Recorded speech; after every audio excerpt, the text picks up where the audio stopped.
अगर आप अभी कोई नई कार खरीदने की सोच रहे हैं तो मत खरीदिए। पहले ये समझिए कि क्यों नितिन गडकरी जी को भारत के सबसे अच्छे राजनेताओं और मंत्रियों में गिना जाता है, लेकिन मेरी नज़र में उनकी ट्रांसपोर्ट पॉलिसी आम आदमी के लिए काफ़ी महंगी साबित हो रही है। 2020 BS6 नॉर्म्स लागू किए, जो पहले से ही यूरोपियन स्टैंडर्ड के बराबर हैं। इसे लागू हुए 5 साल हो चुके हैं और कार कंपनियां अभी भी पूरी तरह से इसके हिसाब से ढल नहीं पाई हैं, लेकिन सरकार अब BS7 लाने की तैयारी कर रही है। 2023 में सरकार ने E20 फ्यूल को लेकर नियम बनाए कि 2030 तक पेट्रोल में 20% एथेनॉल मिलाना अनिवार्य होगा। E20 का मतलब होता है पेट्रोल में 20% एथेनॉल। इससे कार्बन एमिशन कम होता है और सरकार को पेट्रोल आयात कम करना पड़ता है। 2022 में इससे सरकार को 24,000 करोड़ रुपए का फायदा भी हुआ। फिलहाल पेट्रोल में 10% एथेनॉल मिलाया जा रहा है, यानी E10। लेकिन अब सरकार ने कह दिया है कि इस साल से ही E20 लागू किया जाएगा। इससे कार मालिकों और कार कंपनियों दोनों को नुकसान होगा, क्योंकि E20 पेट्रोल से कार की माइलेज कम होती है और इंजन व पाइप को नुकसान पहुंचता है। वजह यह है कि 2022 से पहले भारत में जो गाड़ियां बनी वो E10 के लिए डिज़ाइन की गई थीं। 2023 में E20 आया, उसके बाद नई गाड़ियां E20 कंपैटिबल बनने लगीं, लेकिन सरकार कह रही है कि 2030 तक E30 यानी 30% एथेनॉल का लक्ष्य हासिल करना है। यानी आपने अगर 2022 में ही पेट्रोल कार खरीदी है तो अब E30 से परेशानी झेलनी होगी। और जिन लोगों ने नई E20 कारें ली हैं वो भी सुरक्षित नहीं है, क्योंकि पता नहीं कब 2030 वाला टारगेट प्रीपोन कर दिया जाए। सरकार पर्यावरण को ध्यान में रखकर पॉलिसी बना रही है, लेकिन इतनी तेजी से बदलती पॉलिसी की वजह से आम आदमी और ऑटो इंडस्ट्री दोनों परेशान हो रहे हैं। दिल्ली NCR में सरकार ने नियम बना दिया है कि पेट्रोल गाड़ी 15 साल और डीजल गाड़ी 10 साल ही चल सकती है, चाहे गाड़ी कितनी भी अच्छी कंडीशन में क्यों न हो। इससे NCR का आधा सेकेंड हैंड मार्केट खत्म हो गया है और नए वाहन मालिक भी कॉन्फिडेंट नहीं है। गडकरी जी खुद कहते हैं कि अगर हम टैक्स इतना बढ़ा देंगे तो कोई खरीद ही नहीं पाएगा। डीजल का भी वही हाल किया जा रहा है। आप करते रहिए, हम इतना टैक्स लगा देंगे कि ईवी के अलावा कोई और ऑप्शन ही नहीं बचेगा। ईवी के लिए जो इंफ्रास्ट्रक्चर चाहिए वो अभी भारत में नहीं बना है और आज भी ईवी की रेंज लंबी दूरी के लिए पर्याप्त नहीं है। गडकरी जी हाइड्रोजन कार्स को भी बहुत प्रमोट कर रहे हैं, जबकि एलन मस्क तक इसे बेकार आइडिया बता चुके हैं। अब बात करते हैं एमिशन नॉर्म्स की। आपने BS4 BS6 का नाम सुना होगा। BS यानी भारत स्टेज। भारत में यूरो नॉर्म्स के बराबर एमिशन स्टैंडर्ड फॉलो होते हैं। BS4, 5, 6 दरअसल इस बात को दर्शाते हैं कि कोई गाड़ी कितना पोल्यूशन कर सकती है। इसमें CO2, CO, NOx और पार्टिकुलेट मैटर की लिमिट तय होती है। BS6 के डीजल वाहन BS4 की तुलना में 62% कम पार्टिकुलेट मैटर और 70% कम नाइट्रोजन ऑक्साइड निकालते हैं। लेकिन इस बदलाव की कीमत ऑटो कंपनियों और पेट्रोलियम कंपनियों को चुकानी पड़ती है, जो कि आखिरकार आम आदमी से वसूली जाती है। BS6 आने के बाद ही गाड़ियों की कीमतें बढ़ी थीं। अब सरकार BS7 ला रही है जुलाई 2025 से, जबकि आज भी कंपनियां BS6 पर ढंग से शिफ्ट नहीं हो पाई हैं। देश में 31 करोड़ से ज़्यादा वाहन हैं और उनमें से सिर्फ 9 करोड़ ही BS6 कंप्लायंट हैं। BS6 फ्यूल हर पेट्रोल पंप पर उपलब्ध भी नहीं है, लेकिन BS7 की बात शुरू हो गई है। BS7 के आने से कारें और महंगी होंगी।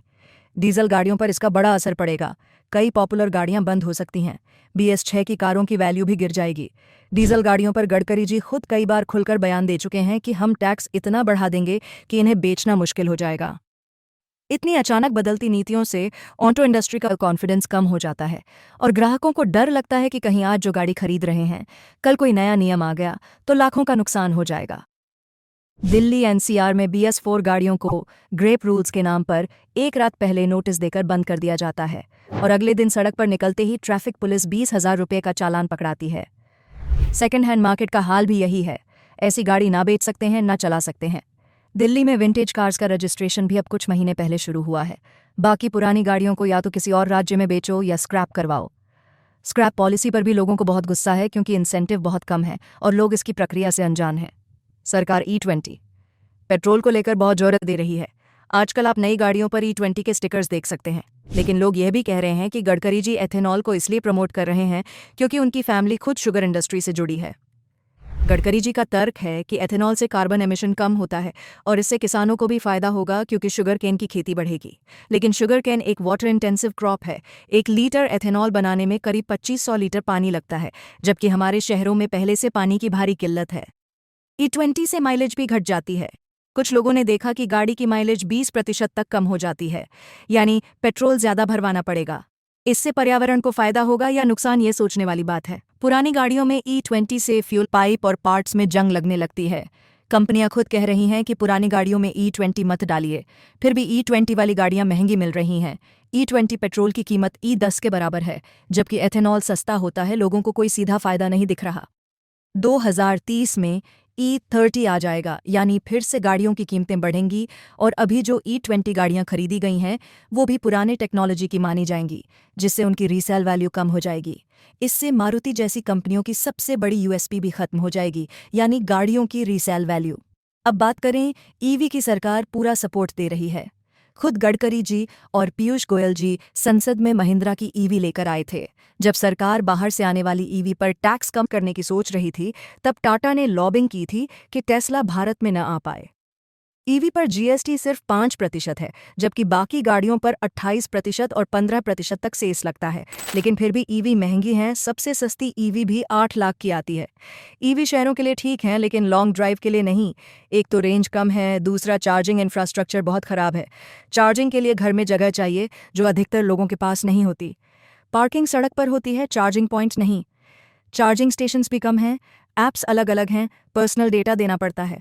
चार्जिंग टाइम भी बहुत ज़्यादा है, इसलिए लोग अभी भी ईवी को सेकेंडरी कार की तरह लेते हैं।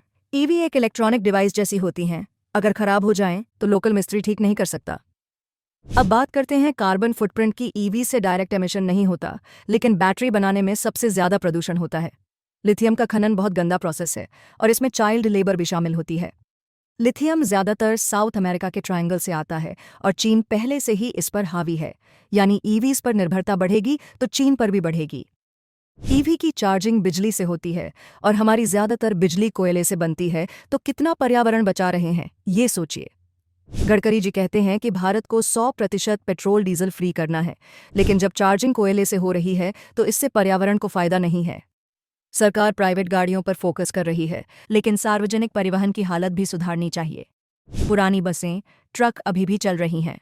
चीन का शेनझेन शहर 2018 में ही पूरी तरह से इलेक्ट्रिक पब्लिक बस वाला शहर बन गया था। भारत वहां बहुत पीछे है। आखिर में बात करें हाइड्रोजन की, गडकरी जी इसे बहुत प्रमोट करते हैं, लेकिन ये तकनीक प्रैक्टिकल नहीं है। 1966 में ही पहली हाइड्रोजन कार आई थी और आज भी कुछ ही मॉडल उपलब्ध हैं। भारत में हाइड्रोजन स्टेशन नहीं है।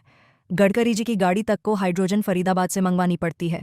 हाइड्रोजन बनाना, स्टोर करना और ट्रांसपोर्ट करना बहुत महंगा और एनर्जी इंटेंसिव है। इसका कार्बन फुटप्रिंट भी बहुत ज़्यादा होता है। तो मेरा कहना यह है कि मैं ईवी या पर्यावरण के खिलाफ नहीं हूँ, और गडकरी जी को मैं विजनरी मानती हूँ, जो 2004 से इन सब पर काम कर रहे हैं। लेकिन अगर नीति बनाते समय इंडस्ट्री और आम आदमी दोनों को साथ लिया जाए तो ये ट्रांजिशन आसान हो सकता है।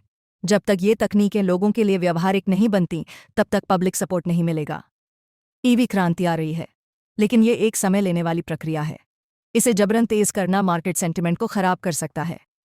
इसलिए तकनीक का फैसला बाजार पर छोड़िए, पॉलिसी उतनी ही बनाइए जो लोगों के लिए व्यावहारिक हो।